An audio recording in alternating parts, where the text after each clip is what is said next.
Manila. At bukod po sa aking administrative work, no, yung pong isang assignment na ibinigay sa akin ay very administrative, no, yung pamumuno sa Archdiocese of Manila.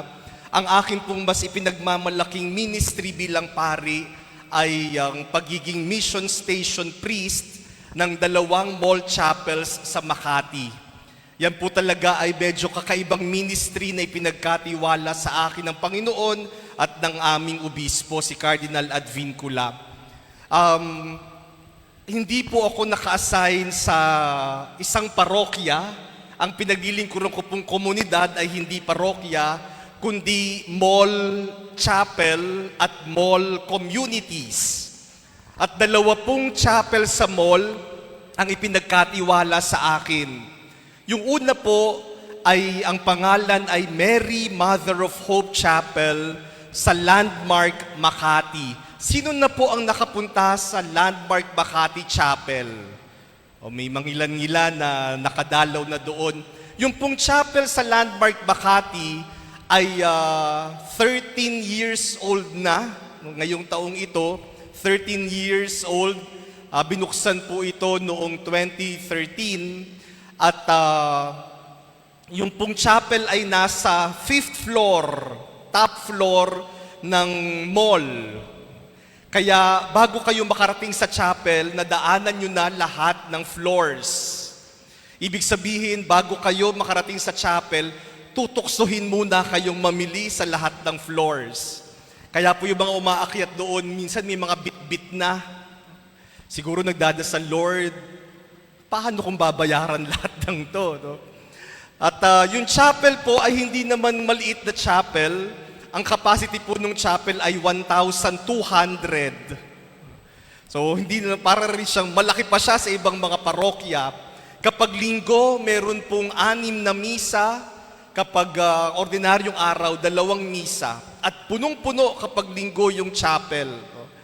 Noong 2022,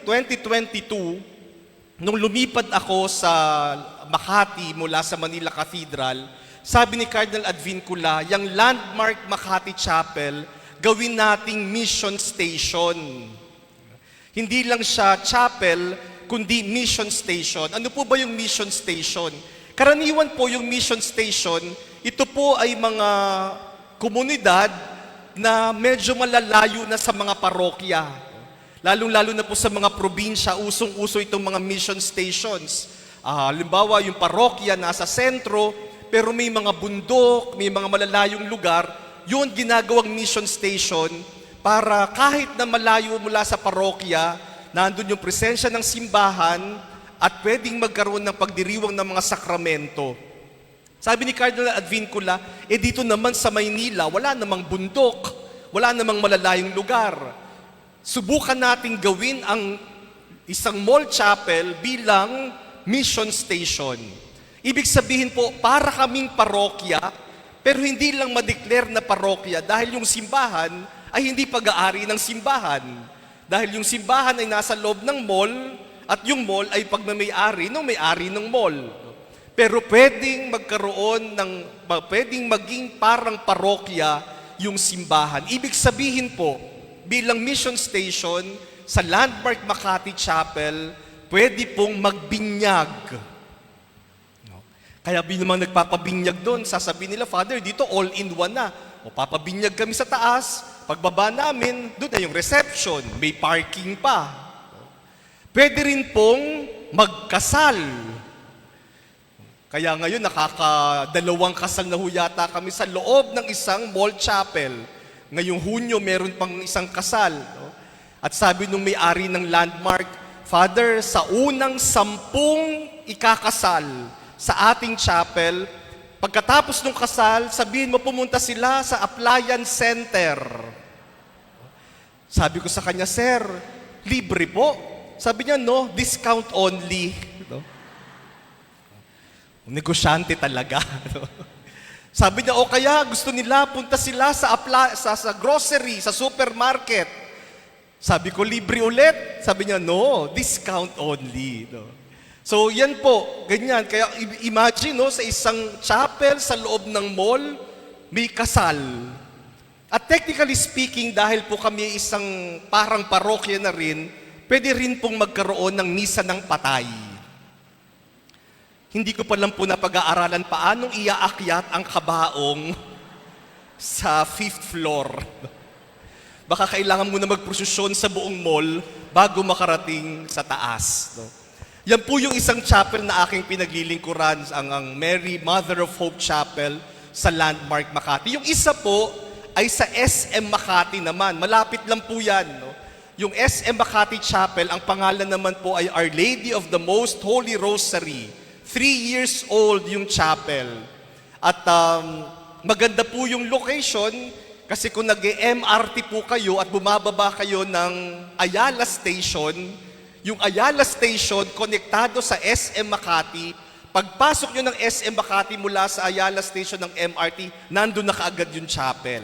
Kaya dun po, marami talagang dumadaan na tao at ganun din po, 6 ang misa kapag linggo, 2 araw-araw. Kaya at pag linggo, ang dami-dami rin pong tao. Kaya sabi ko nga po, kakaiba yung aking ministry kasi hindi ako sa isang parokya naka-assign, kundi sa isang mall. Kaya tinatawag ko po ang sarili ko bilang mall priest. At bilang mall priest, legal po akong mag-mall araw-araw. Yung mga kapatid kong pare, nakakapag-mall lang po sila kapag day off. Ako araw-araw. Kaya minsan pag may nakakasalubong sa akin, "Uy, Father, nag-mall ka." Sabi ko, kung hindi ako pupunta dito, hindi ako makakapag-misa. Kaya kapag day off ko po, hindi rin ako pumupunta sa mall. Baliktad kami ng mga pare.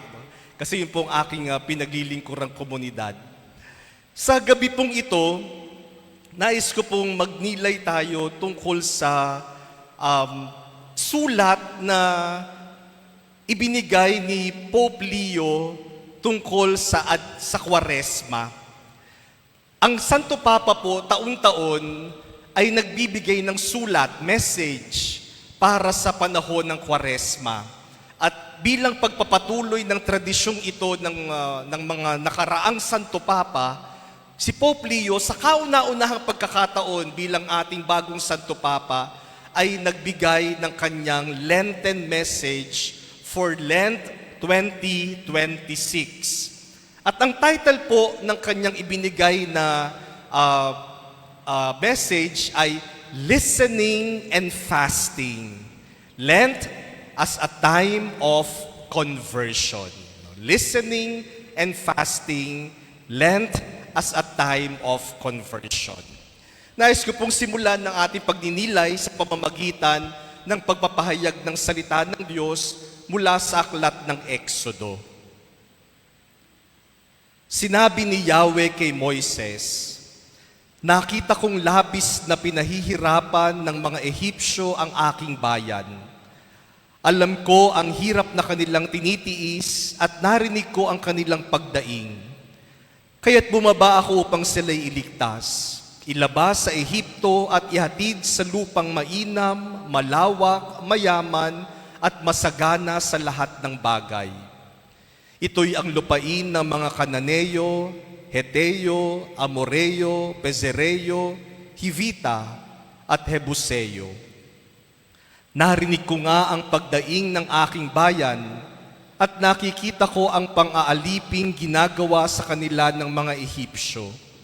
Kaya't papupuntahin kita sa Faraon upang ilabas mo sa Ehipto ang aking bayang Israel."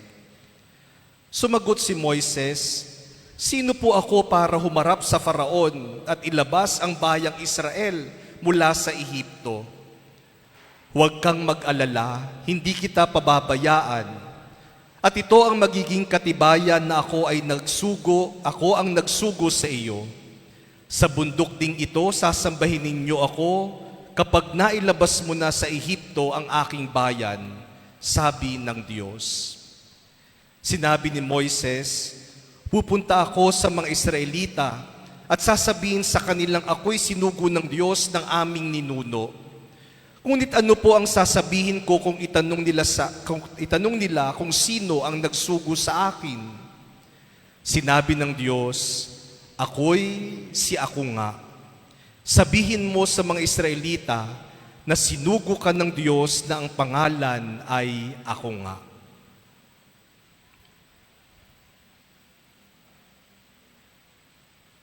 Ang salita ng Diyos. Katulad po ng aking nabanggit, ang pagninilayan po natin sa gabing ito ay tungkol doon sa Lenten message ni Pope Leo para sa Lent sa taong ito. Listening and fasting, Lent as a time of conversion. At nagsimula po ang pagninilay ni Pope Leo sa pagsasabi na ang panahon ng Kwaresma ay panahon ng pagbabalik loob, pagbabagong buhay. Lent is a time of conversion. At karaniwan po kapag pinag-uusapan natin yung conversion, ang agad nating iniisip ay yung pagbabago mula sa pagiging makasalanan patungo sa kabutihan. Conversion. Kapag makasalanan ka, humingi ka ng tawad sa Panginoon, magbagong buhay ka para tumahak ka sa landas ng kabanalan. Yun palagi ang pag-unawa natin ng conversion. Pero hindi lamang yan ng conversion, hindi lamang from bad to good ang conversion. Pwede rin po nating sabihin yung conversion ay from good to becoming better. Mabuti ka na, pero higitan mo pa yung kabutihan na yan. Minsan kasi, sasabihan, okay na, mabuti na to. Pero baka pwede mo pang higitan yung iyong kabutihan. That is also conversion. Yung better ka na, pero sisikapin mo yung pinakamahusay, yung best. That is also conversion. So hindi lamang yung conversion mula sa pagiging masama, patungo sa pagiging mabuti, maaari ring maging conversion yung pagiging mabuti sa mas mabuti. Yung mas mabuti sa pinaka-mabuti. At sabi ni Pope Leo, yung kanyang paliwanag kung ano yung a time of conversion, Lent as a time of conversion, sabi niya, Lent is a time in which the church, guided by a sense of maternal care, invites us to place the mystery of God back in the center of our lives, in order to find renewal in our faith and keep our hearts from being consumed by the anxieties and distractions of daily life. Para kay Pope Leo, ang conversion ay yung ibalik ang Diyos sa sentro ng ating buhay. That is conversion. Ibalik ang Diyos sa sentro ng ating buhay. Ibig sabihin, pwedeng ang Diyos nandyan pa rin sa ating buhay, pero wala na sa sentro. Ang conversion, ibalik siya doon sa lugar na nararapat para sa Diyos, sa sentro ng ating buhay. Sapagkat kung ang Diyos ay wala sa sentro ng ating buhay, parang hindi natin binibigyan ng lugar ang Diyos. The only rightful place for God in our life is the center of our lives. Kung hindi nakasentro ang Diyos sa ating buhay, parang hindi mo na siya binigyan ng nararapat na pwesto sa kanyang buhay. O kaya magandang tanungin po, kung ang paanyaya sa atin, conversion, magbalik loob, ang Diyos ba nasa sentro ng ating buhay? O ano ang nasa sentro ng ating buhay? O sino ang nasa sentro ng ating buhay? At pag pinag-usapan po natin yung buhay, hindi lamang po personal na buhay. Pamilya.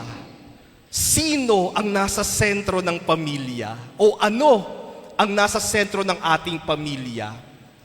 Baka sasabihin nung tatay, ako ang tatay, ako ang ama ng pamilyang ito, ako lang ang masusunod. Lahat ng sabihin ko, dapat susundin ninyo. Siya lang ba ang sentro? O baka sasabihin nung parang ngumingiti kasi yung ibang mga nanay, no? Sasabihin, ay, Father, ako ang sentro. Kahit yung asawa ko takot sa akin. O minsan yung mga anak, Sasabihin, ako naman na nag-breadwinner ng pamilyang to. Dapat ako ang may kapangyarihan, may authority sa pamilyang to. Ako ang sentro. O sa ating buhay bilang isang lipunan, bilang isang bansa, ano kaya ang nasa sentro? Sino kaya ang nasa sentro? Sa ating parokya, ano kaya o sino kaya ang nasa sentro? Magandang tingnan po natin, if Lent is the time of conversion, and conversion means bringing back the mystery of God in the center of our lives, then who is taking that center? Kaya hindi makapwesto ang Diyos.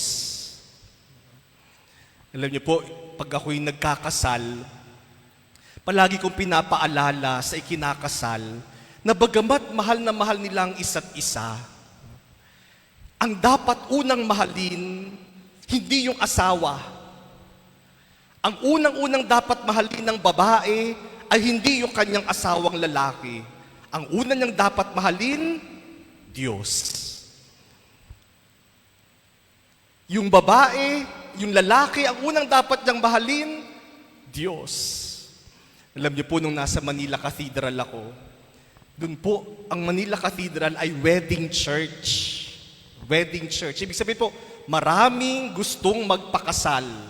Sa katunayan, sa loob ng isang taon, 1 year, sa loob ng isang taon, may humigit kumulang 400 weddings. Sa buong taon, 400 kasal. At sa 400 kasal pong yun, 90 ay nangyayari lamang sa isang buwan. Hulaan niyo po kung anong buwan. O hindi po June, December. Hindi na uso June bride ngayon. Gusto ng karamihang nagpapakasal, December. Hindi ko po alam kung anong meron sa December, pero yan ang nag-uunahan sa date ng December. At kung kailan mas malapit sa Pasko, yun ang palaging pinag-uunahan. Alam niyo po sa Manila Cathedral, kung gusto niyong magpakasal ng December na malapit sa Pasko, 2 years ang reservation.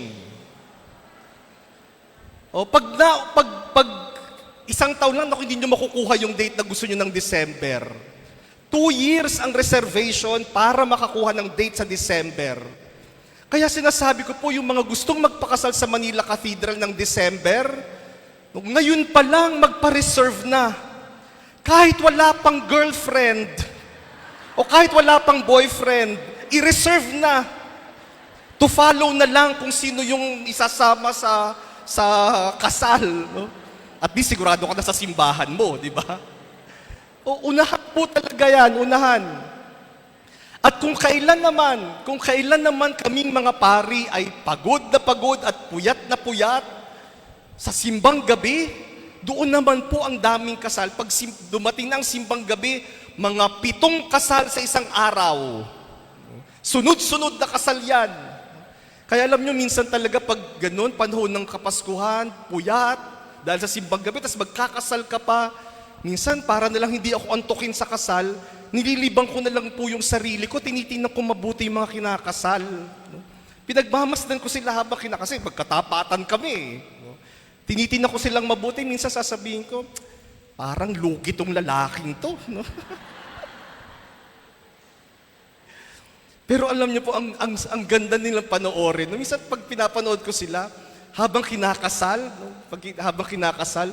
pagkatapos magkakatinginan silang dalawa, naku, parang may mga bituin sa paligid, no? Kumikislap-kislap yung mga mata, in love sa isa't isa. Kapag kinakasal, tapos nagdikit yung braso, nagdikit sila ng braso, naku, parang kinikilig. No? Parang may kuryente sa kanilang katawan na dumadaloy. No? Ang sweet. Habang pinapanood ko silang gano'n, nagtitinginan, nagdidikit yung mga braso, yung mga kamay, tas parang in love, sinasabi ko sa sarili ko, sige lang. No? I-enjoy nyo lang yan. Kasi hindi magtatagal yan. No? Darating ang araw, magkakatinginan kayong dalawa, sasabihin ninyo, oh, ano tinitingin-tingin mo? Oh. Darating ang araw, magkakadikit kayo ng braso, sabihin, ba't ka ba dikit ng dikit? No? Mag-iiba yan. Kaya mahalaga na ang unang mamahalin, Diyos. Kasi kung tao, mag-iiba yan. Yung pag-ibig, magbabago yan. Pero kung ang Diyos ang unang mamahalin, at yung pag-ibig ng Diyos, ang gagamitin natin pag-ibig sa bawat isa, ay yung pag-ibig ng Diyos, palaging bago, palaging sariwa, hindi kumukupas. Kaya hindi po totoo na walang third party sa isang relasyon ng mag-asawa. May third party. Pero ang third party na yon ay hindi isa pang babae o isa pang lalaki o biyanan. Ang third party, Diyos. Ilagay sa sentro ng buhay mag-asawa, buhay pamilya, ang Diyos. So, where is God in our life? What is the center or who is there at the center of our lives? Sana po ang Diyos. Alam nyo, sa mga simpleng bagay, masusukat po natin ito. Halimbawa, sa buong maghapon, the whole day, ano po ba yung panahon, yung moment, o yung schedule na hinihintay-hintay natin?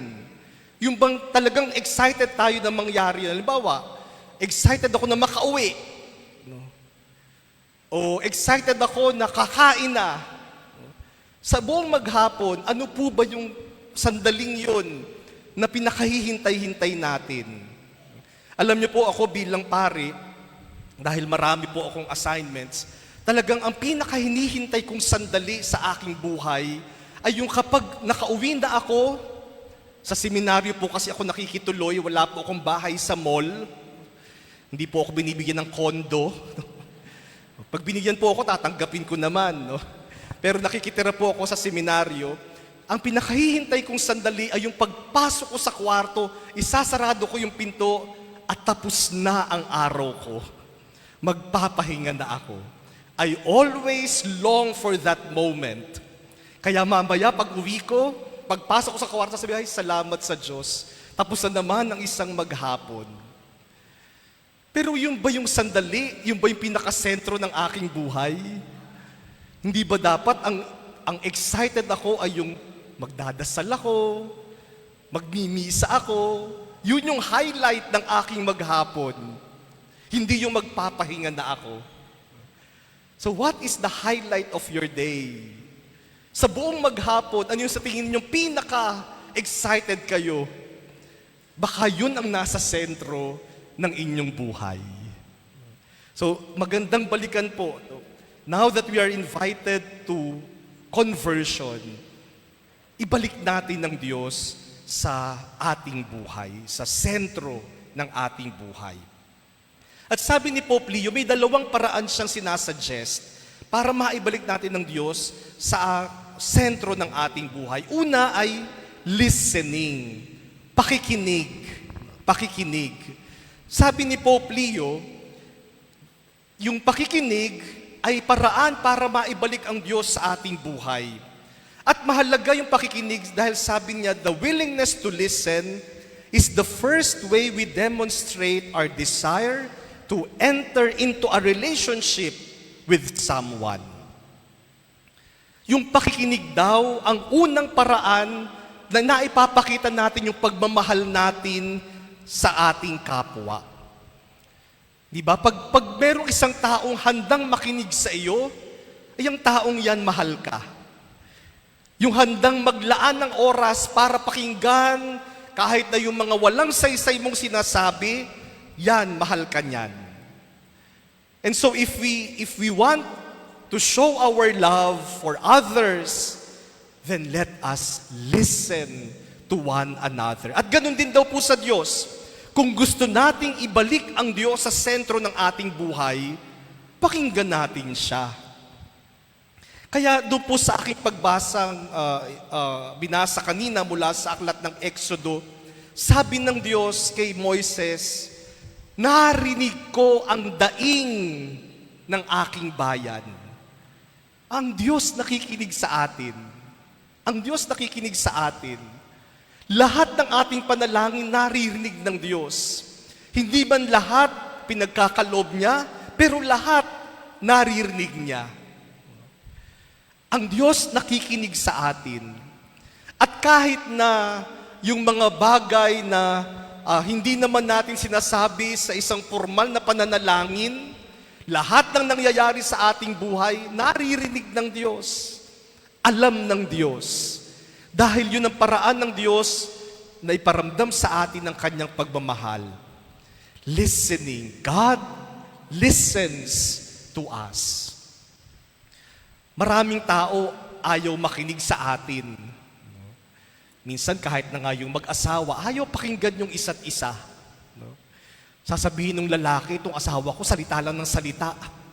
Walang tigil ng bibig, salita ng salita. Hindi ko na pinakikinggan. Minsan, sa isa't isa, wala tayong panahon para makinig. Pero ang assurance ng Diyos, siya palaging nakikinig. At kapag nakikinig siya sa atin, ibig sabihin may puwang tayo para sa Kanya. Ang tanong, tayo po ba nakikinig sa Diyos? Do we listen to God? At isang paraan po para makinig sa salita ng Diyos ay yung pakikinig mismo sa salita ng Diyos na ipinapayag sa atin. Do we listen to the Word of God proclaimed to us, especially at Mass? Kapag nagsisimba tayo, pinapahayag ang salita ng Diyos, nakikinig ba tayo? Minsan kapag sinabing, magsiupo po ang lahat para sa pagpapahayag ng salita ng Diyos, pag upo natin, minsan nakala natin break time ng misa. Pag upo natin, titingnan na yung cellphone. Baka may nag-message. O kaya pag upo natin, titingnan na yung mga katabi. O pag upo natin, matutulog. Nagbabasa ng salita ng Diyos, walang nakikinig. Hindi tayo nakikinig. Minsan kami pong mga pare, guilty din dyan. Pag umupo na kami para sa pagpapahayag ng salita ng Diyos, minsan yun na yung panahon namin na mag-check ng mga ilaw. Nasaan ba may pundido? O kaya yun yung panahon namin para tawagin yung sakristan, mag-uutos. Doon, gawin mo yun, ganun. Sabi mo dito, ganyan. Nagpapahayag ng salita ng Diyos, hindi tayo nakikinig. Do we listen to the Word of God when it is proclaimed to us at Mass? Pag nagsalita na, nagpahayag na yung lektor, nakatuon ba tayo sa Kanya? Dahil siya'y nagsasalita ng salita ng Diyos para sa atin. Kapag nagsasalita ang isang tao at hindi natin pinakikinggan, sasabihin natin, yan ay hindi paggalang. Kung kayo'y teacher, at nagsasalita kayo at walang nakikinig na estudyante, mabagagalit ka bilang teacher. Ang Diyos nagsasalita. Ano kayang nararamdaman ng Diyos kapag hindi tayo nakikinig? Do we still read the Bible? May panahon ba tayong magbasa ng Biblia? Minsan po, ang dami nating panahon na manood ng telebisyon, manood ng mga teleserye. Ngayon yata ang last day ngayon po ba last day ni Tanggol? Tapos na ba? 1 week pa. 1 week pa. Isang linggo pa. Tingnan, alam na alam ninyo. No? Ano nga po ba yung ebanghelyo ng linggo? Tignan nyo, hindi nyo maalala. Pero pag pinakwento ko sa inyo yung kwento ni Tanggol nung isang linggo, maikukwento nyo sa akin. Minsan ganyan, pag salita ng Diyos, ang bilis nakalimutan. Pero yung chismis, naku, hindi makakalimutan, paulit-ulit yan. Yung napanood natin, hindi natin nakakalimutan. Do we still read the Bible? Sabi nga, Father, wala naman akong panahon eh. Totoo bang wala tayong panahon? pakikinig sa salita ng Diyos. Alam niyo po, tinuturo sa atin ng simbahan, lalong-lalo na po sa Vatican II, na si Kristo, Christ is present in His Word, since it is He Himself who speaks when the Holy Scriptures are read in the church. Kapag ang salita ng Diyos ay pinapahayag, hindi lamang ito basta pagpapahayag ng salita. Ito'y si Kristo, ang Diyos mismo, ang nagngungusap, nagsasalita sa atin. Kaya po sa bawat pagpapahayag ng salita ng Diyos, sa dulo, sinasabi natin, ang salita ng Diyos. At anong sagot natin? Salamat sa Diyos. Ba dapat lang talaga tayo magpasalamat? Kasi nagsalita ang Diyos. Ibig sabihin, kinausap tayo ng Diyos. Alam niyo po, nung panahon ni Propeta Amos, sa aklat ni Propeta Amos, dahil sa kasalanan ng bayan ng Diyos, sabi ng Diyos, magkakaroon ng famine sa lupa. At ito ay hindi famine ng kakulangan sa pagkain, taggutom, o kakulangan sa tubig. Ito ay magiging famine sa aking salita. Sabi ng Diyos sa kanyang bayan, kasi hindi kayo nakikinig, hindi ako magsasalita. Kahit hanapin nyo sa tuktok ng bundok ang aking salita, hindi ninyo matatagpuan. Kahit nasisirin nyo sa ilalim ng dagat ang aking salita, ay hindi ninyo matatagpuan. Wala kayong maririnig na salita mula sa akin. The famine for the Word of God. Siguro yung ginawa ng Diyos, pwede po nating sabihin sa panahon natin ngayon, ang tawag doon ay ang pwede nating itawag sa panahon ngayon ay silent treatment. Alam niyo po ba yung silent treatment? Yung bang bigla ka na lang hindi kinausap ng isang tao. Ibang sasabihin, parang, bakit po hindi ako kinakausap nito? Pag gusto ng taong pansinin mo siya, o dahil hindi mo siya pinakikinggan, hindi kita kakausapin. At mapapansin mo na hindi na kita kinakausap. Silent treatment. Kaya tuwing nakikinig tayo sa salita ng Diyos, dapat lang talaga tayo magpasalamat sa Diyos. Kasi kinakausap pa niya tayo. Naririnig pa natin ang kanyang salita. Kapag pinapahayag ang salita ng Diyos, ang Diyos mismo ang nangungusap at nakikipag-usap sa atin. Kaya mahalaga po na ang paalala sa atin at kapag pinapahayag ang salita ng Diyos, makinig po tayo. Let us respect the nature and dialogic structure of the liturgy of the Word. Pag sinabi nating dialogue, isa nagsasalita, yung isa nakikinig. Yun yung dialogue. Hindi pwedeng parehong nagsasalita. Walang dialogue doon. Hindi naman pwedeng parehong hindi nagsasalita. Wala ring dialogue doon. Yung isa nagsasalita, yung isa makikinig. Tapos, yung isa naman na magsasalita, yung isa namang nagsasalita dati, makikinig. Nagbabago ang roles. Speaker and listener, listener, speaker. Alam niyo po, nangyayari yan kapag tayo'y nagsisimba at nakikinig sa salita ng Diyos. Familiar naman po kayo sa format ng ating misa. Kung titingnan niyo po yung format ng Liturgy of the Word. Pag Liturgy of the Word, nagsisimula yan sa unang pagbasa, salmong tugunan, kung linggo may ikalawang pagbasa, acclamation, gospel at homily. Yang bahagi pong yan, ang Diyos ang nagsasalita. At dahil nagsasalita ang Diyos, dapat tayong makinig. Makinig. Kasi nagsasalita ang Diyos sa atin. Pero pagkatapos magsalita ng Diyos, mababaliktad po yung ating roles. Bilang tugon sa salita ng Diyos, tayo naman ang magsasalita. At anong tugon natin sa salita ng Diyos? Pananampalataya. Kaya kapag naipahayag na ang salita ng Diyos sa atin, narinig na natin ang salita ng Diyos, ang tugon natin, sumasampalataya ako. Kaya tayo naman na magsasalita, ang Diyos naman ang makikinig.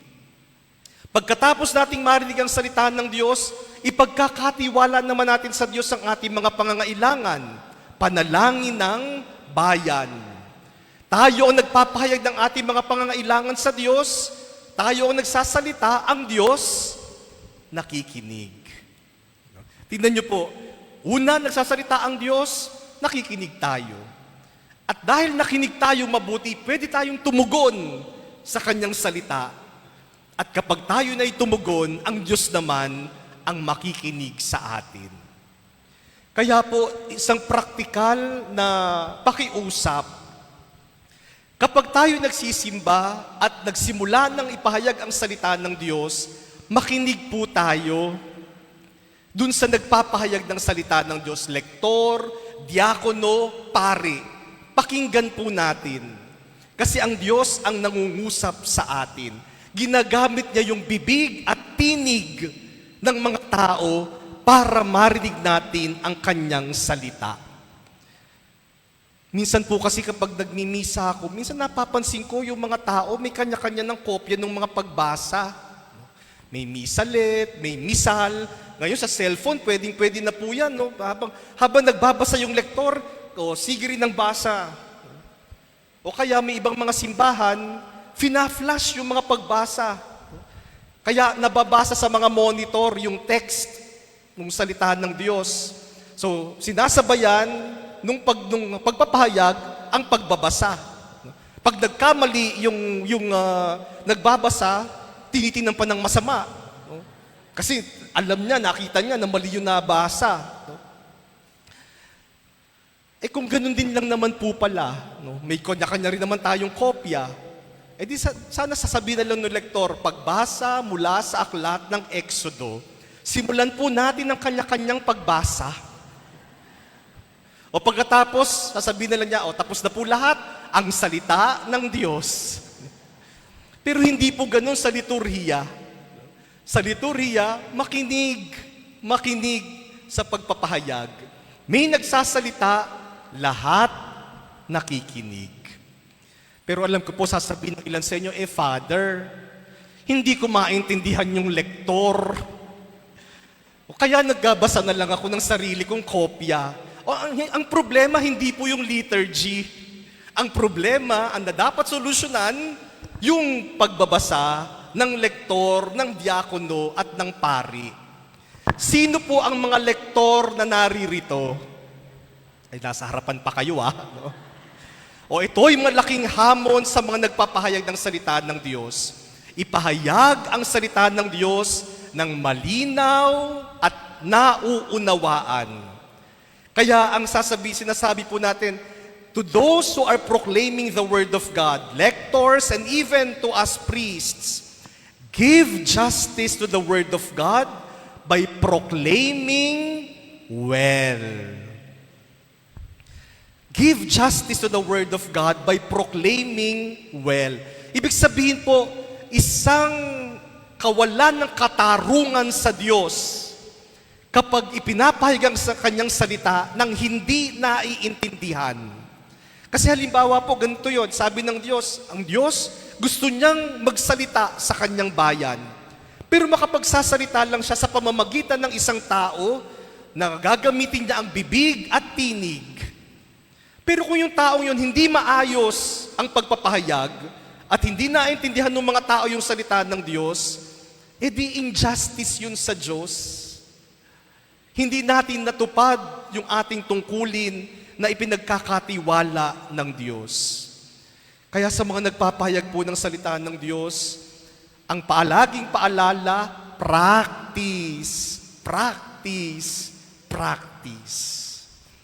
Hindi po pwede na ang unang beses nating mababasa ang salita ng Diyos ay yung oras na naipapahayag natin, ay ito pala ang first reading.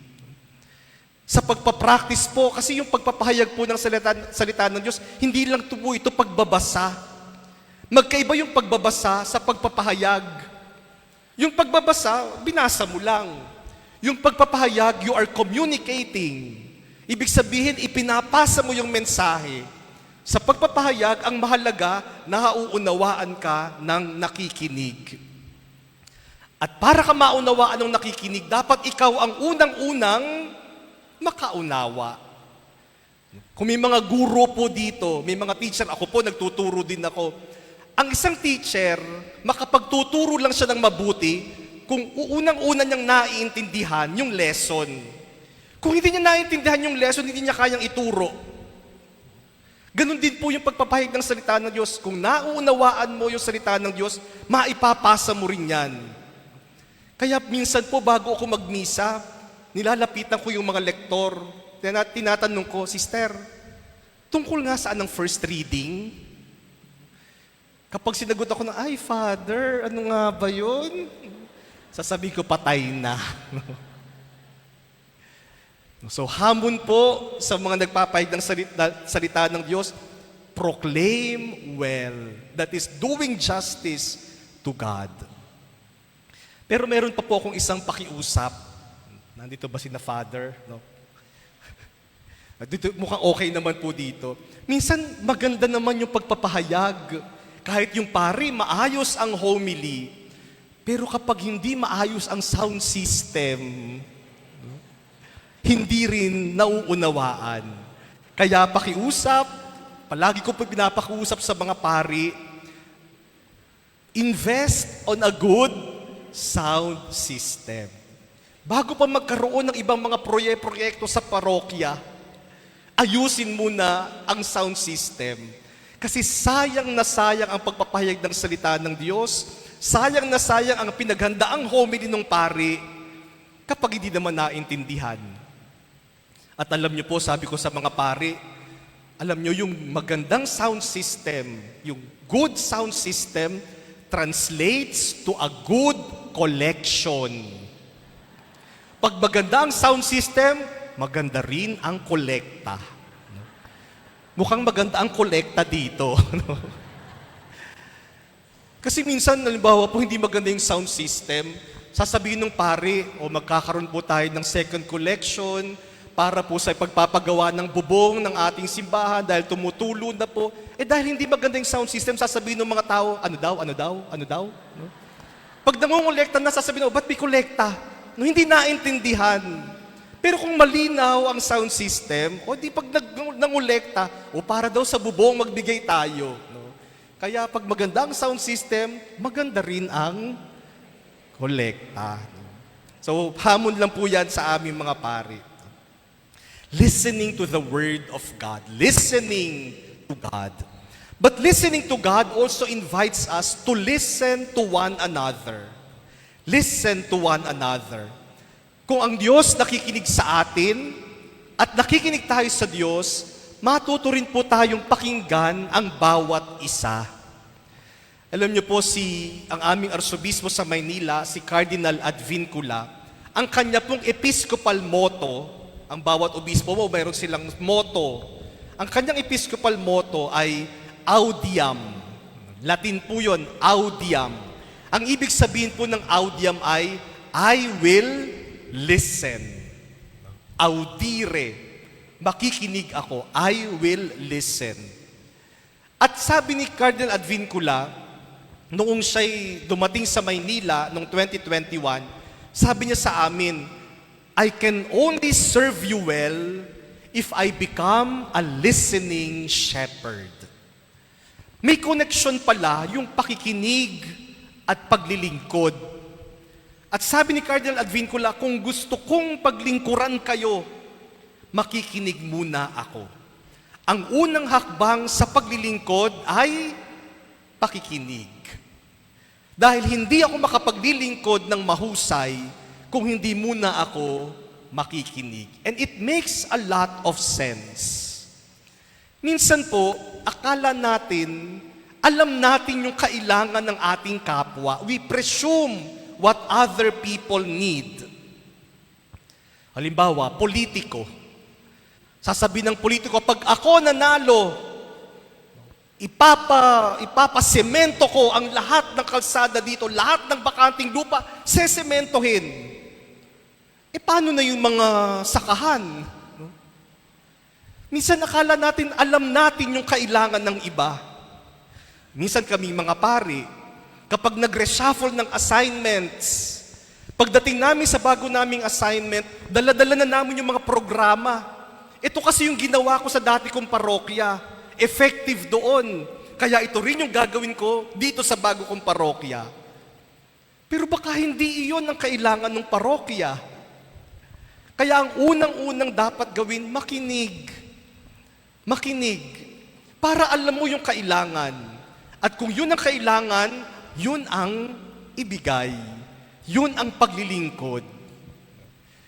Kapag may lumapit sa ating nangangailangan, hindi naman kaagad pera ang ibibigay natin. Anong kailangan mo? Baka sabihin niya, kailangan ko lang ng maiinom. O yun lang pala. So, makinig muna bago maglingkod. Listening is the first stage in service. At yung pong pakikinig ay napakahalaga. Kasi yung pakikinig, sabi po sa atin, listening to those who have the same views as we do, bears no fruit.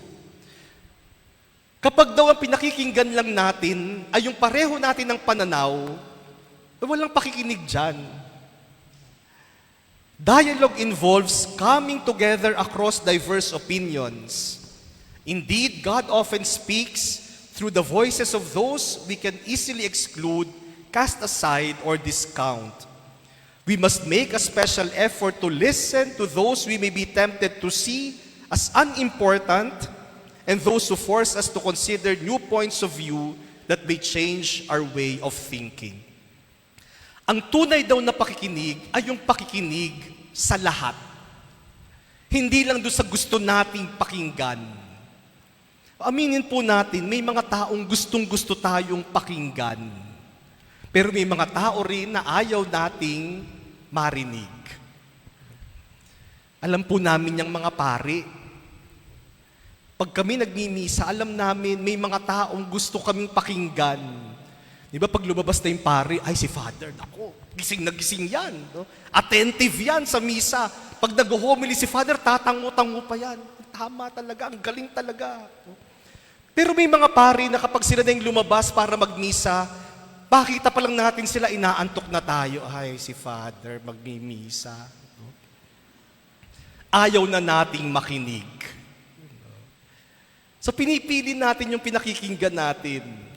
Halimbawa po, siguro marami sa inyo members ng mga ministries, ng mga organizations sa ating mga meeting. Di ba may mga tao na kapag sila na yung tumayo para magsalita, hindi pa sila nagsasalita, tumatango na tayo. Tama, sasabihin yan. Sang-ayon ka agad ako sa sasabihin yan. Pero may mga tao na tatayo pa lang, sasabihin, ay siya na naman magsasalita. Wala namang sasabihing maganda yan. Ayaw na natin agad pakinggan.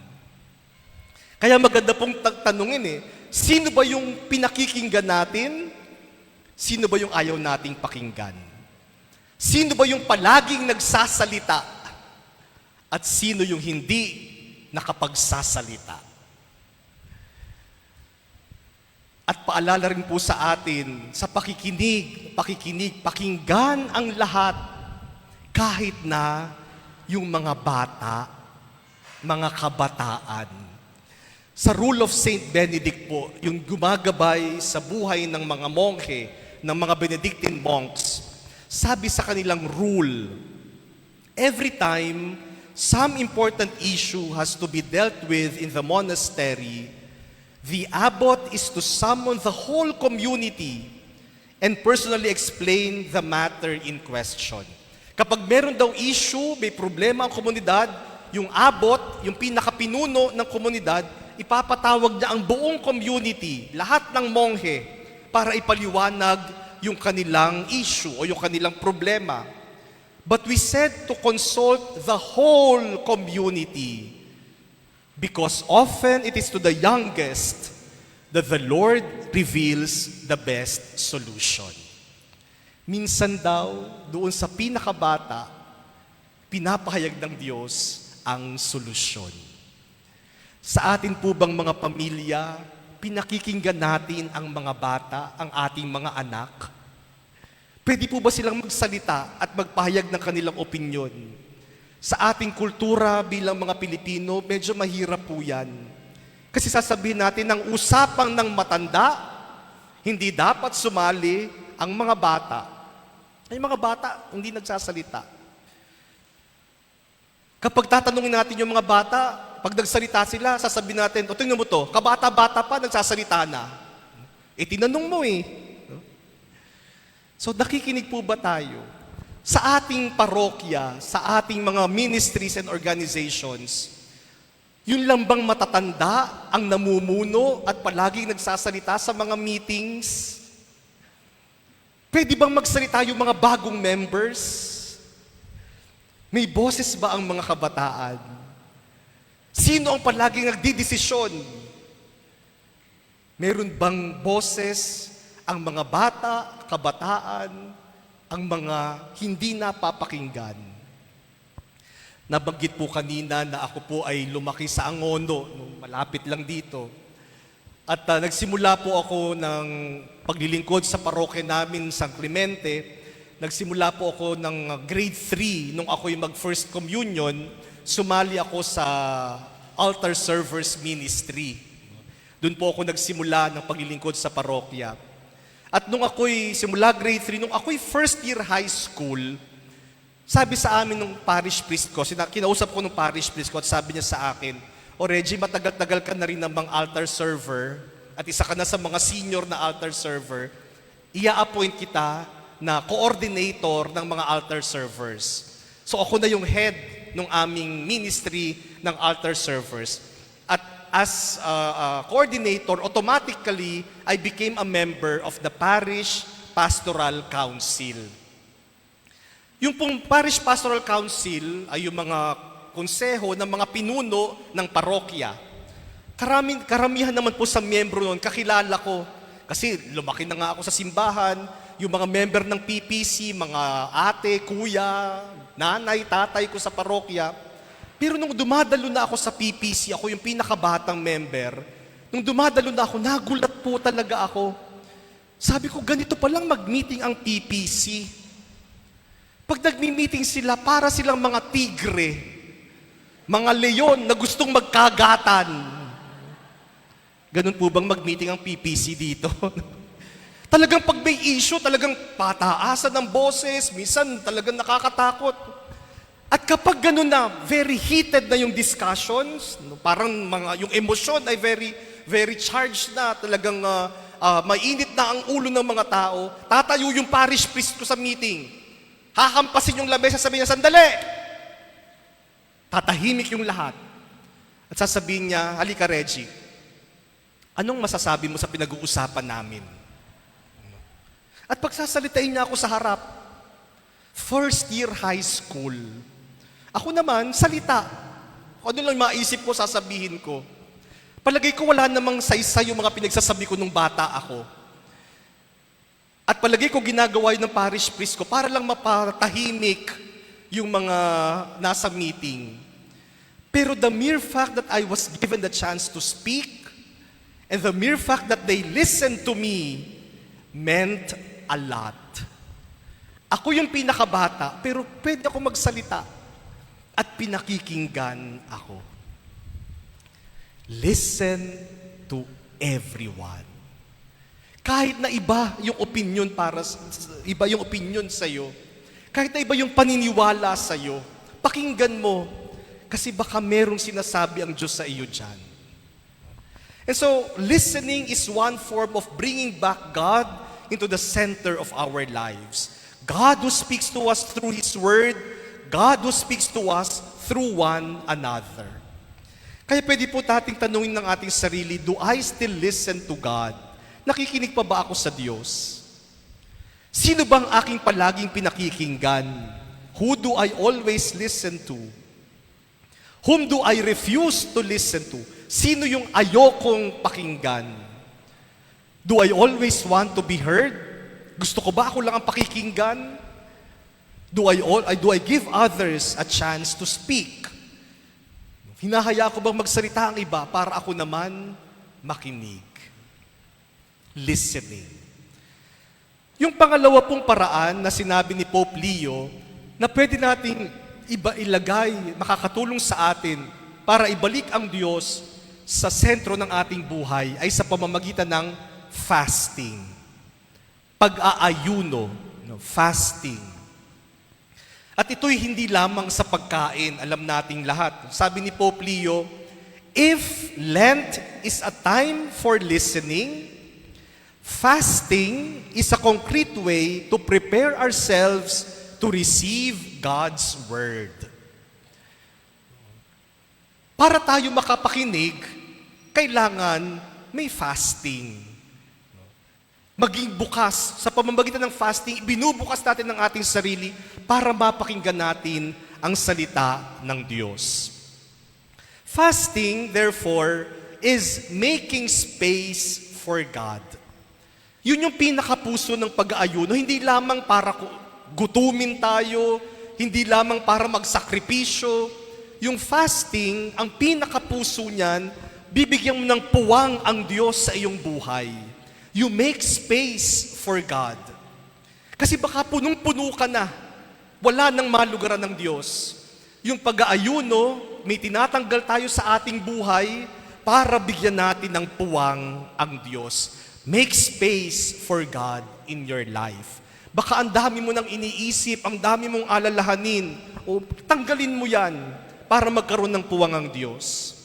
Baka yung puso mo punong-puno na ng kung ano-anong mga bagay, attachments, kung sino-sinong tao, bigyan ng puwang ang Diyos. At alam niyo po maganda na ang CBCP, ang Kalipunan ng mga Obispo ng Pilipinas, naglabas din po sila ng sulat para sa ating mga Pilipino Katoliko. Nagsasuggest sila ng isang uri ng fasting na pwede nating gawin ngayong Kwaresma. Tinawag po nila itong digital media fasting. Sabi ng CBCP, technology is a blessing when used responsibly. Yet excessive media use often leads to distraction, fatigue, loss of focus, weakened relationships, and diminished spiritual awareness. Constant connectivity leaves little room for silence and reflection. Many struggle to be present to God and others because screens constantly demand attention. Digital media fasting helps restore balance and reminds us that technology must serve human life, not dominate it. Digital media fasting is not simply about giving something up. It is about making room for something better. By limiting digital consumption, we create time for prayer, reading scriptures, Eucharistic devotion, works of mercy, and meaningful encounters with others. Fasting redirects attention from self-centered habits to the loving service of others. It is not deprivation, but transformation. So ang hamon po, digital media fasting. At nag-recommend ang CBCP, nag-suggest ang CBCP na pwede natin gawin. Sabi ng CBCP, una, avoid phone use before sleep and upon waking up. Nako, ilan po sa atin ang paggising sa umaga, cellphone agad. Di ba, pag nagising, nakapikit pa, kinakapana yung cellphone. O kaya, matutulog na lang, hawak pa yung cellphone. Eh, minsan mababagsakan ka na lang ng cellphone. Nakatulugan mo na. So sabi, avoid your cellphone before sleep and upon waking. Paggising, magdasal muna bago mag-cellphone. Bago matulog, magdasal muna. Bago matulog, wag cellphone. Minsan hindi na kinakausap yung asawa sa tabi dahil sa puro cellphone. So avoid phone use before sleep and upon waking. Limit social media and streaming time. Kung sa maghapon, 6 na oras ang cellphone, kapapanood, o bawasan mo. Bawasan. Observe device-free meals and gatherings. Pagkakain, wala mo ng cellphone. Walang magse-cellphone habang kumakain. Minsan, kumakain, wala nag-uusap. Cellphone lang ng cellphone. Tatawa yung isa. Pero kahit sa cellphone, hindi dahil nag-uusap sila. Practice occasional 24-hour or weekend digital fast. Isang araw na hindi ko hahawakan yung cellphone ko. Hindi ko titingnan yung Facebook ko. Naku, sabi ni Ibn, naku, ikamamatay ko yan. Making space. Making space. Remove distracting apps. Yung mga apps na nakakaagaw ng atensyon, tanggalin. Replace screen time with prayer, service, reading, or conversation. So sa halip na mag-ayuno sa pagkain, digital media fasting. Fasting is not only about making space, fasting is also about disciplining oneself. At yun po yung mahalagang tinuturo ng fasting, maging sa pagkain, maging sa digital media, maging sa ibang bagay. Kapag sinabi natin, hindi ko gagawin ito, dinidisiplina natin ang ating sarili. Tinuturuan natin ang ating sariling humindi. Kasi minsan hindi po tayo marunong humindi. Marami sa atin pleaser. Yung hindi ka, makahindi. Kaya sige na lang, oo na lang ng oo. Pero yung fasting, sinasabi sa atin, matuto ka ng self-control. Sasabihin mo, hindi ako kakain ito. O hindi ko hahawakan ng cellphone ko. Dinidisiplina ko ang sarili ko. Mahirap, pero kailangan turuan ng sarili ng disiplina. But it is not only about saying no. We also have to discipline ourselves to say yes. So yung disiplina para magsabi ng hindi at magsabi rin naman ng oo. Kasi kung hindi po tayo marunong humindi o umoo, baka wala tayong disiplina sa sarili. At yung fasting yan ang tinuturo. Discipline yourself. Learn to say no when you have to say no. Sabi mo, hindi ko gagawin yan, masama yan. Hindi ko gagawin yan, kasalanan yan. Hindi ko gagawin yan, immoral yan. And it is also a way of saying yes. Alam niyo po, bilang personal kong debosyon, bilang personal kong practice, kapag panahon ng Kwaresma, pumipili po ako ng ilang mga bagay na gusto kong gawing personal na sakripisyo, kahit simple lang. At sasabihin ng aking sacrifice para sa Kwaresma. Ngayong taong ito, sabi ko sa sarili ko, nung Martes, bago Ash Wednesday, nag-iisip ako, ano kaya ang pwede kong i-give up? Ano kaya pwede kong personal na sakripisyo? At sabi ko sa sarili ko, sige, ngayong Kwaresma, hindi ako kakain ng chocolate. Ngayon sasabihin niyo, ay yun lang, Father. Naku, kung kilala niyo po ako, hindi ako mabubuhay ng walang chocolate. Paborito ko talaga ang chocolate. So sabi ko, for the next 40 days hanggang Easter Sunday, no chocolates. Kaya Ash Wednesday, yun talagang sabi ko, Lord, tulungan mo ako, no chocolates. Nung Huwebes, pagkatapos ng Ash Wednesday, meron po akong kaibigan na nagbakasyon sa ibang bansa, ang bumalik at binigyan ako ng isang bag ng pasalubong. Pag uwi ko sa kwarto, binuksan ko, naku, punong-puno ng chocolates. Tinitingnan ko yung mga chocolates, naku, marami dun, paborito ko. Sabi ko, kasi simula pa lang ng Kwaresma, tinutokso na ako. Kaya nandun lang, iniwan ko yung tsokolate sa kwarto, nung gabing yun, Huwebes, at nakahiga ako, matutulog na ako, parang kinakausap ako ng mga chocolates. Parang sinasabi nilang, tikman mo kami. Konti lang. Alam niyo po, kinaumagahan, pinamigay ko sa mga seminarista yung chocolates para hindi na ako matukso. No to chocolates. Pagkasabado, na-invite po ako na magbigay ng recollection sa Marilao, sa Bulacan. Nag-talk ako, tapos may break, tapos magmimisa. During the break, sabi ng parish priest, Father, merienda muna tayo. Kaya pumunta kami doon sa dining room, nagmi-merienda kami. Tapos na kaming magmerienda, maya-maya may dumating na isang matandang retired na obispo. Umupo sa tabi ko. Sabi ng parish priest sa akin, ako, alam mo yan si Bishop, na binubulong niya sa akin, alam mo yan si Bishop, napakahilig sa matamis. Kasasabi pa lang ng parish priest, pag upo ni Bishop sa tabi ko, sabi ni Bishop, Father, doon sa parish priest, wala ka bang chocolate? Kaya sabi ng parish priest doon sa kanyang staff, oy, kumuha ka ng chocolate doon sa ref, meron doon.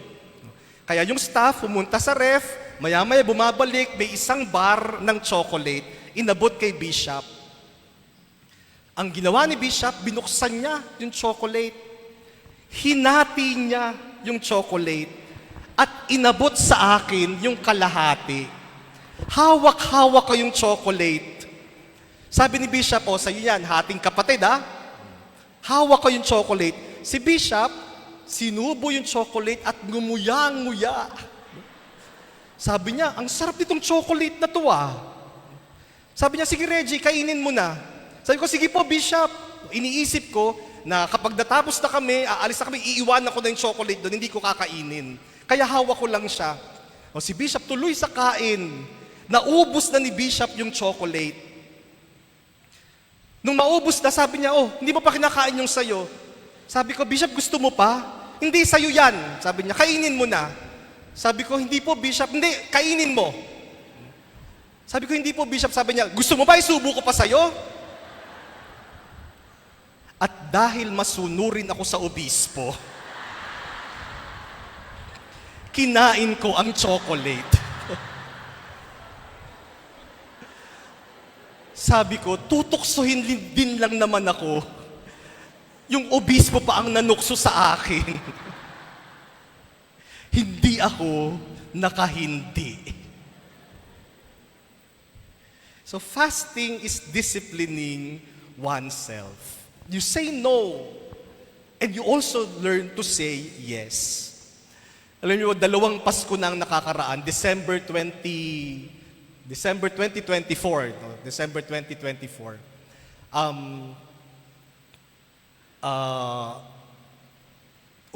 Naimbitahan po ako sa isang Christmas party ng isang grupo sa aming chapel. Sabado bago magpasko. At yung hapunan at Christmas party ay sa isang restaurant doon sa Makati. Kung familiar po kayo sa Christmas rush sa Makati, terrible po yan kapag panahon ng Kapaskuhan. Talaga ang Makati, sobrang traffic, ang daming tao dahil sa mga shopping malls. At yun ay Sabado pa bago magpasko. Sabi ko po doon sa maghahatid sa akin sa seminaryo, sabi ko, sige, umuna ka na, maggagrab na lang ako, magbabiyahe na lang ako pa uwi. Malapit lang naman. So natapos po yung party mga mag-aalas 10. At yung isang staff ng chapel, isang empleyado namin, ay sasamahan ako na makauwi. Sabi ko, sige, magbubook na ako ng Grab. Ang dami pong pasahero. Ang daming pasahero. So, hindi ako makabook. Halos isang oras na, wala kaming makuha na Grab. Kaya sabi ko doon sa kasama ko, naku, tagal natin dito. Sabi ko, subukan natin pumara ng taxi. Sabi ko, pag nakapara tayo ng taxi, kontratahin mo na. Sabi ko doon sa kasama ko, kontratahin mo na kasi agawan ngayon. Yung mga taxi driver na yun, nagkongontrata yan. So, kontratahin mo na para isakay tayo. Kaya hintay kami, siguro after 20-30 minutes, may napara kaming taxi. Tumigil sa harapan namin, sakay kami agad. At pag-upo namin, sabi nung kasama ko, Kuya, doon kami sa Guadalupe, sa San Carlos Seminary, sa may EDSA lang. Magkano po hanggang doon? Kontrata na para isakay kami, ihatid kami. Nung tinanong nung kasama ko, magkano po hanggang doon? Lumingon yung taxi driver sa amin at sabi sa amin, Sir, metro po tayo. E di sabi, okay po kuya. Binaba niya yung metro at umandar siya. Habang papunta kami sa seminaryo, sabi nung kasama ko, kuya, buti hindi ka nangongontrata. Agawan pa naman ng mga pasahero ngayon. Sabi nung driver sa amin, Sir, ayoko pong sanayin na ang ipinakakain ko sa pamilya ko galing sa pandaraya. Alam niyo, nung marinig ko yun, sabi ko sa sarili ko, salamat sa Diyos, may mga tao pang ganito. Yan yung magiging pag-asa natin. Yung magsasabi na, ayokong sanayin na ipinakakain ko sa pamilya ko galing sa pagnanakaw o galing sa panlalamang sa kapwa. Yang taong yan may disiplina sa sarili. So fasting is disciplining oneself. And fasting makes us realize what we cannot live, what we can live without. Pag nag-aayuno tayo, nalalaman natin ano ba yung mga bagay sa buhay na pwede namang wala, pero mabubuhay pa rin ako. Kasi minsan nakala natin, pag may nawala itong bagay na to, hindi na ako mabubuhay. O kapag nawala itong taong ito, hindi na ako mabubuhay. Pero yung fasting, sasabihin sa'yo, tingnan mo, hindi ka naman kumain ng marami sa isang araw, buhay ka pa. So matututunan mo ano yung pwedeng wala sa buhay mo. Noong pong bagong pari ako, ang unang-una kong assignment ay maging sekretary ni Cardinal Gaudencio Rosales na dating arsobispo ng Maynila. Si Cardinal Rosales po at that time was already in his 70s. At wala po siyang cellphone. Wala siyang cellphone. Pinipilit namin siyang mga pari na mag-cellphone. Sabi namin, Cardinal, pag may cellphone kayo, mas madali.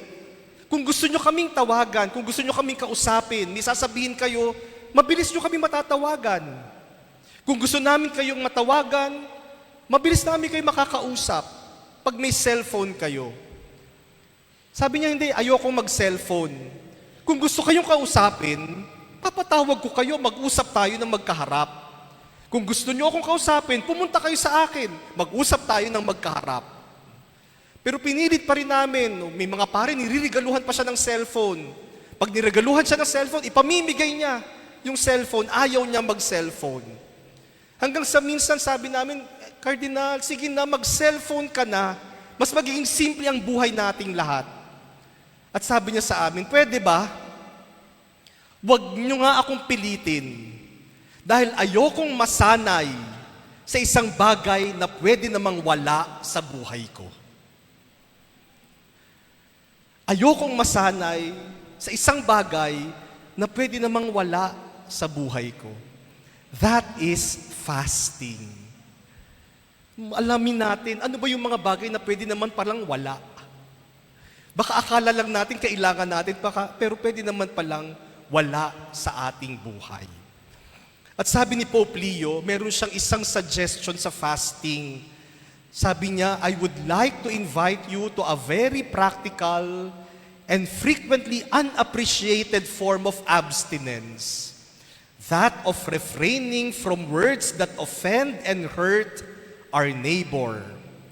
Let us begin by disarming our language, avoiding harsh words and rash judgment, refraining from slander and speaking ill of those who are not present and cannot defend themselves. Iwasan daw, mag-fasting and abstinence tayo sa mga salitang nakakasakit, sa mga panghuhusga, sa mga chismis, at sa pag-uusap tungkol sa mga taong wala doon. Halimbawa po sa mga organisasyon, sa mga ministry natin, kapag nagmi-meeting tayo, kung sino ang wala doon, kung sino ang absent, yon ang pinag-uusapan. Kaya huwag kayong absent. Pag umabsent kayo, kayo ang topic. So sabi ni Pope Leo of fasting sa salita, bantayan ng salita. Yung bang salita natin nakakasakit, nang huhusga, naninira sa kapwa. itigil yan. Fasting. And so we ask ourselves, pwede po natin tanong ng ating sarili, how much room do I make for God in my life? Yung fasting, pagbibigay ng puwang para sa Diyos. Ano bang lugar ng Diyos sa aking buhay? And who are the people and what are the things I think I cannot live without? Sino ba yung mga tao, ano ba yung mga bagay na sa tingin ko, akala ko, ay hindi pwedeng mawala sa aking buhay? And my final question is, what makes this Lent and Holy Week different from last year? Kasi po, alam naman natin, tayo mga Katoliko, taon-taon naman, paulit-ulit lang yan. Paulit-ulit yung Adbyento, Pasko, Kwaresma, Mahal na Araw, paulit-ulit. Alam na dating lahat yung mga selebrasyon na yan. Pero kung paulit-ulit lang yan, parang wala tayong kinapupuntahan. Wala tayong patutunguhan, paikot-ikot lang tayo. Pero yung nagkwaresma nung isang taon, iba na tayo ngayon.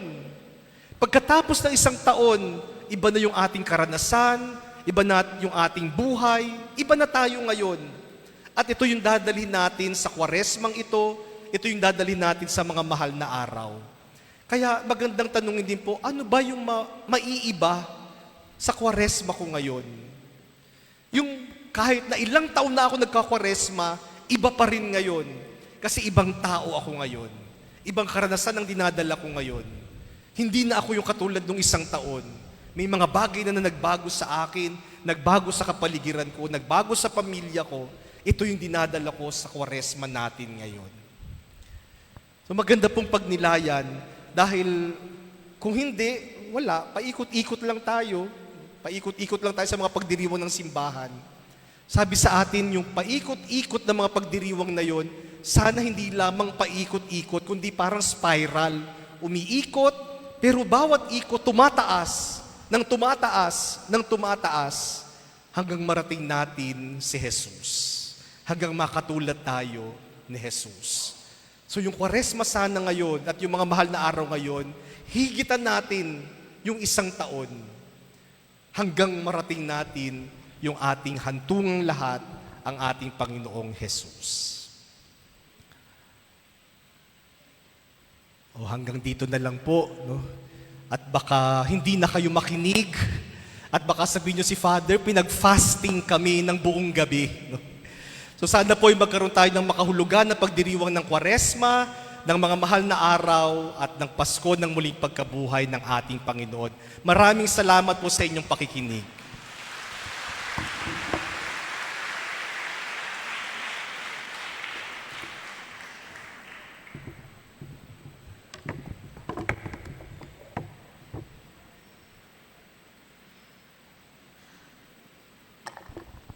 Muli po natin palakpakan ang ating Panginoon sa katauhan ni Father Reggie Malikden.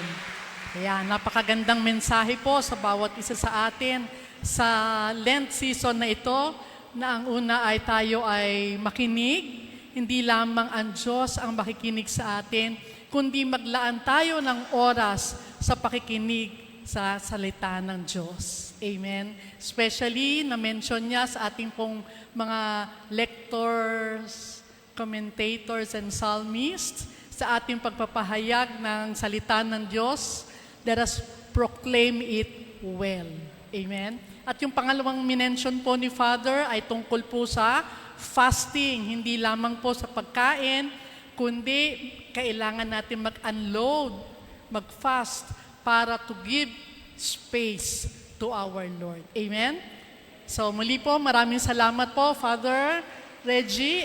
And siyempre, pasasalamatan natin sa ating parish priest, si Father Sandy at si Father Jomar po, na silang naging instrumento, naging daan para maging ganap po yung ating Lenten recollection ngayong gabi.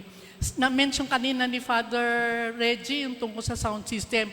Sa mga hindi po nakakaalam, ang lahat po ng chapel ng ating simbahan, nasasakupan ng ating simbahan, ay bago na po lahat ang sound system. Salamat sa Diyos. So, hamon po sa ating lahat na pag-alis natin dito, let us live here renewed, refreshed, and connected to God from good to becoming a better person. Amen. So ngayon po ay muli ko pong tatawagan ang ating pong parish priest, si Father Sandy, para po, at si Father Jomar po, para po iabot ang ating pong munting gift para kay Father Reggie. Certificate of Appreciation is awarded to Reverend Father Reginald Malikdem for sharing his invaluable wisdom, time, and experiences as the speaker for the Lenten Recollection for church workers and parishioners of the Diocesan Shrine and Parish of Our Lady of Light, Cainta Rizal, given this 6th day of March in the year of our Lord, 2026. Signed, Reverend Father Jomar A. Taroy, Parochial Vicar, and Reverend Father Alexander V. N. Haines, Parish Priest. Father Reggie.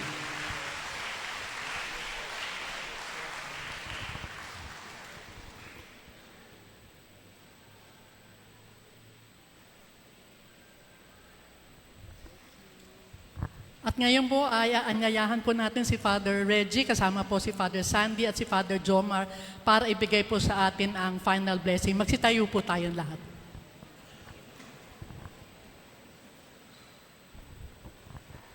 Sa ngalan ng Ama at ng Anak at ng Espiritu Santo. Amen. Hilingin po natin ang panalangin at pamatnubay ng ating mahal na Birheng Maria at nawa ay akayin niya tayo papalapit sa kanyang anak na si Jesus.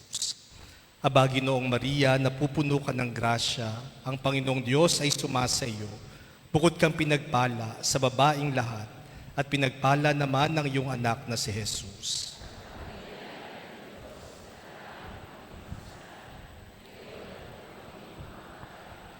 Sumainyo ang Panginoon, pagpalain kayo ng makapangyarihang Diyos, Ama, Anak, at Espiritu Santo. Amen. Magandang gabi po muli sa inyong lahat. Thank you po. Konting announcement lang po. Bukas po ang simula po na ating first Saturday 6 a.m. Mass para sa lahat ng church workers. Magkita-kita po tayo bukas ng umaga sa misang alas 6. At nakalimutan ko po na magpasalamat sa inyong lahat. Kung di po sa inyong pagdalo sa pakikiisa, hindi po magiging successful po itong gawain na to. Muli, maraming salamat in behalf of the PPC Secretariat. Magandang gabi po and God bless us all. Ingat po sa pag-uwi.